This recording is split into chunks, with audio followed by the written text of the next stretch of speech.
1 month of war, two very different wars. One side strikes schools, universities and medical centers. The other side strikes military bases and strategic infrastructure. Who is the aggressor? Who is defending?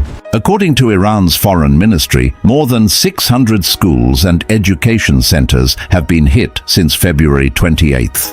At least 21 universities have sustained damage. A century-old medical research center in Tehran was heavily damaged. Iran's retaliation has focused on military and strategic targets. US bases in Qatar, Bahrain, the UAE, and Saudi Arabia. Israeli military facilities, defense industry sites. They have not targeted schools. So here is the question. If Iran hit American schools and universities, would the world call it terrorism? Would the US demand regime change? Or is there a double standard? At least 2,076 people have been killed in Iran since the US-Israeli attacks began on February 28th. More than 26,500 have been wounded. These numbers continue to rise daily. The PASTEUR Institute in Tehran, a century-old medical research center, was heavily damaged in a strike. Iranian officials say this was a civilian medical facility. US officials claim it was being used for military research. The B1 bridge, described as Iran's tallest bridge, was struck twice. The first attack caused civilian casualties. The second struck as emergency teams responded. 8 people were killed and 95 wounded. Iran's foreign minister Abbas Araghchi responded, "Striking civilian structures, including unfinished bridges, will not compel Iranians to surrender." Strikes have increasingly targeted economic and industrial sites. Steel plants in central Iran have been forced offline by repeated US and Israeli strikes. Iran's 2 largest steel plants are no longer operational.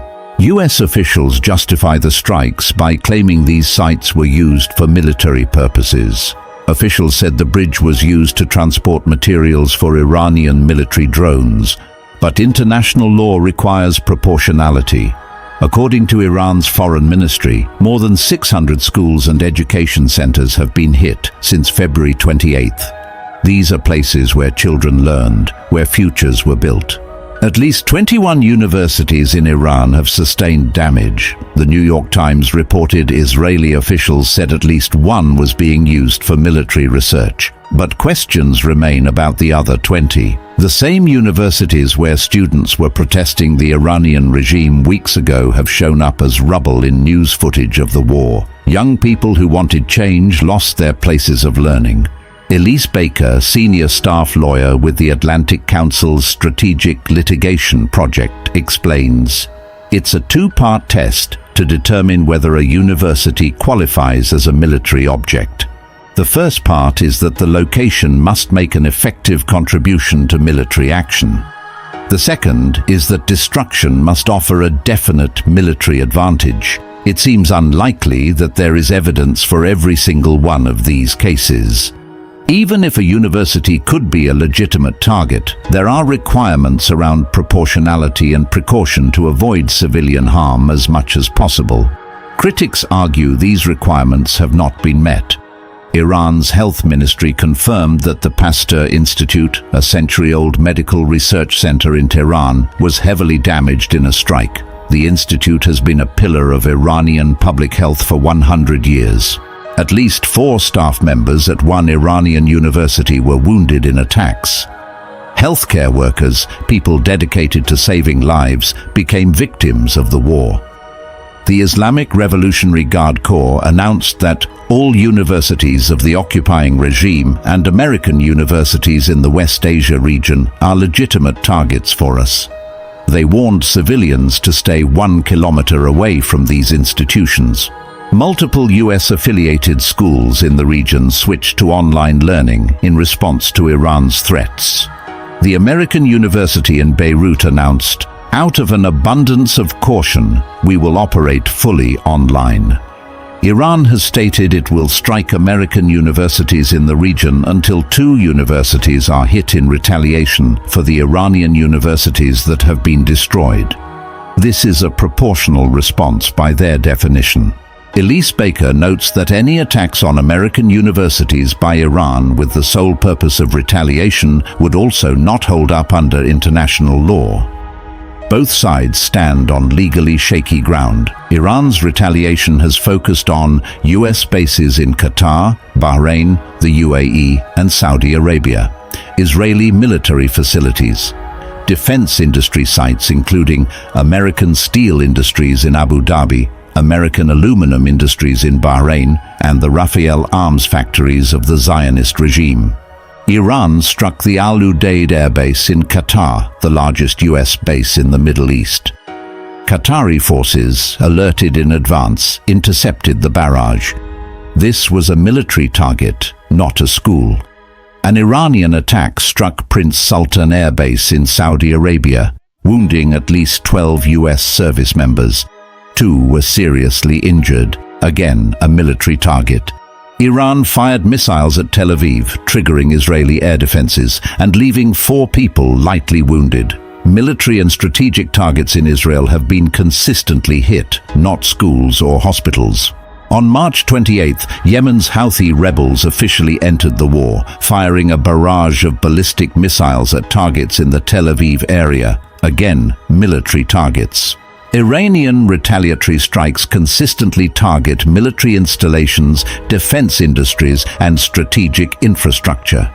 Civilian sites like schools, universities, and medical centers have not been targeted by Iran.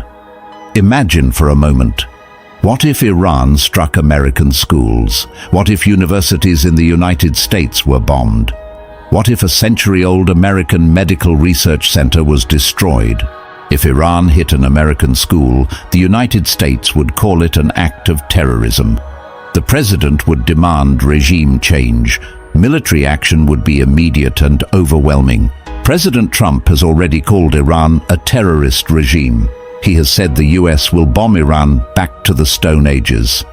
He has threatened to obliterate their power infrastructure. Trump warned, the US military hasn't even started destroying what's left in Iran. Bridges next, then electric power plants. Civilian infrastructure is explicitly being threatened. Trump has repeatedly threatened to bomb Iran back to the Stone Ages. This is not a figure of speech. It describes the systematic destruction of a country's ability to function. While Trump initially denied regime change was a goal, he later said, "We've had regime change because the one regime was decimated, destroyed. They're all dead." Regime change is the stated outcome, achieved through violence. The United States strikes Iranian schools and calls it military necessity. It threatens Iranian power plants and calls it prevention.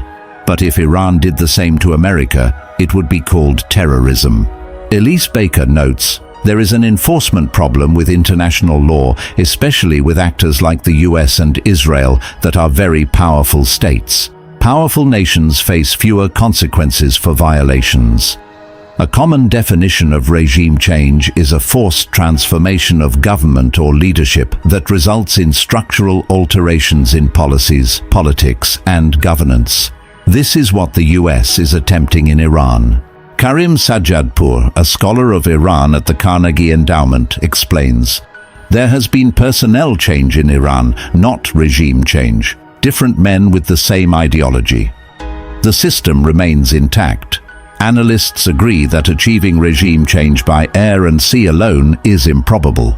The Modern War Institute notes that regime change without boots on the ground is very unlikely.